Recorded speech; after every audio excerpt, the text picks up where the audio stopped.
Nvidia stock is up roughly 200% year to date, as many analysts are expecting this company's revenue to jump dramatically thanks to the craze of AI. We can see right now, on average, analysts expect that this company's revenue grow roughly 58.8% for the full year.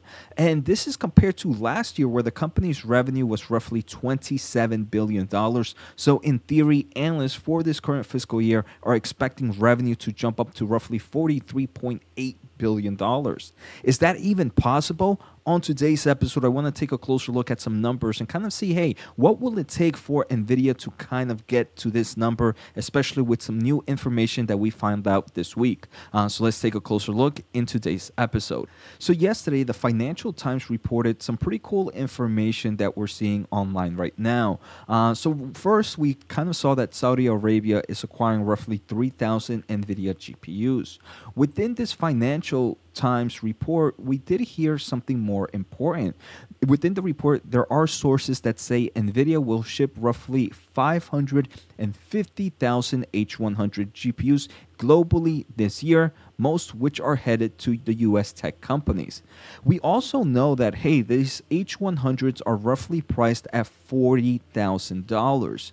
So I do believe we have a great amount of information to kind of determine, hey, will Nvidia be able to meet these expectations that analysts are expecting? Like I mentioned, Nvidia's revenue is expected to grow roughly 58% by the end of the year. Analysts are expecting this revenue to be roughly $43.8 billion compared to roughly $26.9 billion a year ago. So I created this pretty cool spreadsheet that we're going to look at real quick. But before we take a closer look at that, I just want to say thank you guys for the support. We just hit 27.2 subs. I'm trying to hit 30,000 by the end of the year. So if you haven't, make sure to hit the subscribe button and let me know what are your thoughts on Nvidia right now. Also, if you want to learn more about the semiconductor market, I do have a membership program with weekly videos. Just click join to learn more. If you want to have kind of a special offer for the Motley Fool, check out fool.com/Jose. And if you just want a free newsletter about the semiconductor space, make sure to check out my newsletter at josenajarro.substack.com. Finally, I want to thank the Motley Fool for sponsoring this video, and check out fool.com/Jose for the 10 best stocks to buy now. With that link, you get a promotional offer for the subscription service. Now, let's continue with today's episode. All right, so let's start off right now. So we did hear from this report that the H100 is roughly shipping about, NVIDIA is shipping roughly 550,000 H100s. We also know that, hey, this company, it's roughly at a price of roughly 40,000. So that means, in theory, the H100 will bring roughly $22 billion in revenue for NVIDIA. Remember that, and analysts expect roughly $43.8 billion in revenue. All right, so it does seem like at least half of the company's expectation is coming from one product. I think that is insane. But there are other segments that can obviously benefit, and I want to kind of take a closer look at those to kind of see how much NVIDIA needs to kind of create in forms of revenue for it to meet those kind of analyst expectations. So if we take a closer look at NVIDIA's quarterly revenue trend, we did see for quarter one of fiscal year of 2024, the gaming market was roughly $2.2 billion. The professional visualization was $295 million. The automobile industry was $296 million.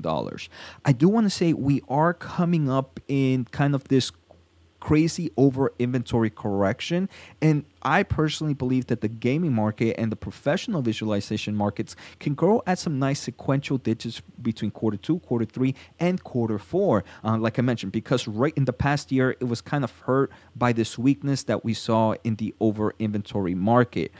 So now that we have these numbers, I kind of went back to my spreadsheet and I kind of put them all in place. So here we have the gaming, roughly quarter one of roughly 2.2. We have the auto of roughly 296. We have the visuals of roughly 295. Now I want to say a very, very conservative estimate for the gaming market of it growing roughly 5% sequentially. Like I mentioned, this is a market that is coming off from an over inventory correction. So 5%, in my opinion, is very, very conservative for this one. And if we kind of see that 5% sequential growth through quarter two, through quarter three, and quarter four, by the end of this year, that would make roughly $9.6 billion of total revenue.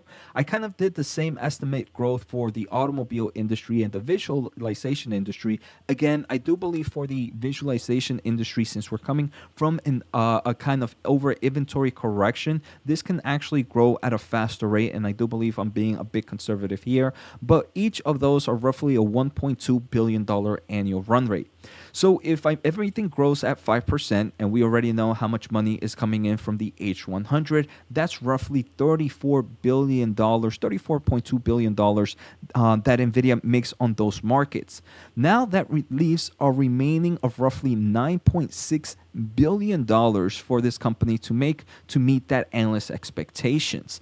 And some might be wondering, hey, Jose, we already took a look at their H100. We already took a look at their gaming segment. We looked at their auto segment. We looked at their visual segment. What's left? How can NVIDIA make that extra $9.6 billion?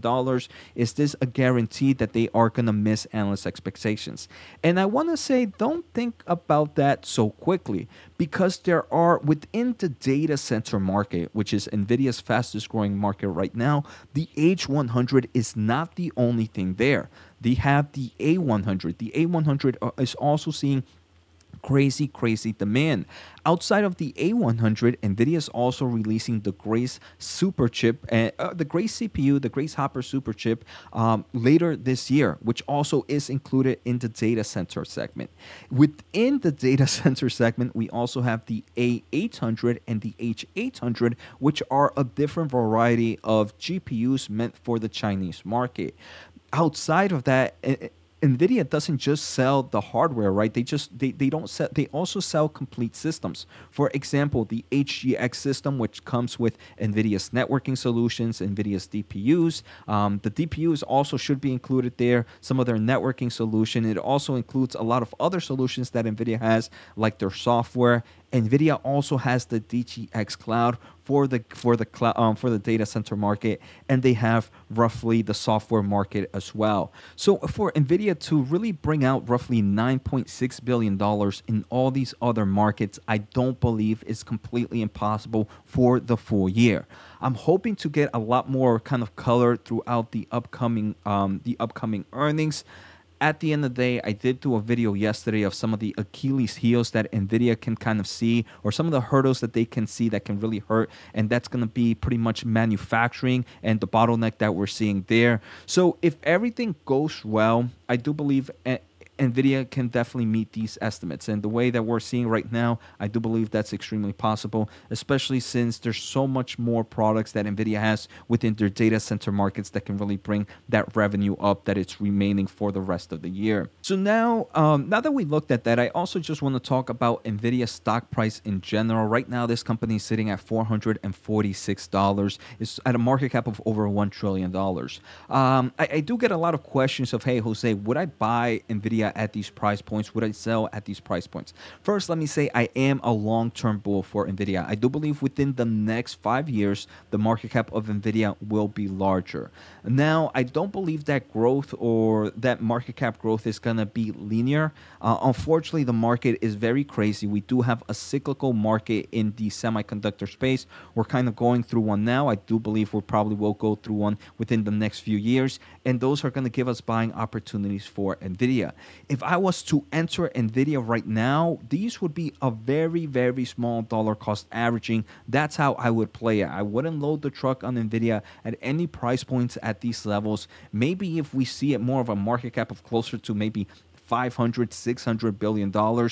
That's some people are going to be like, Jose, don't that's not going to happen. I mean, the market always gives us, always surprises us, right? I'm not saying I wish the stock prices goes down that low, but the market always gives us opportunity. And I do believe if we see kind of a market cap of $500-600 billion, that's where I am willing to open up my wallet and take more opportunities in this company.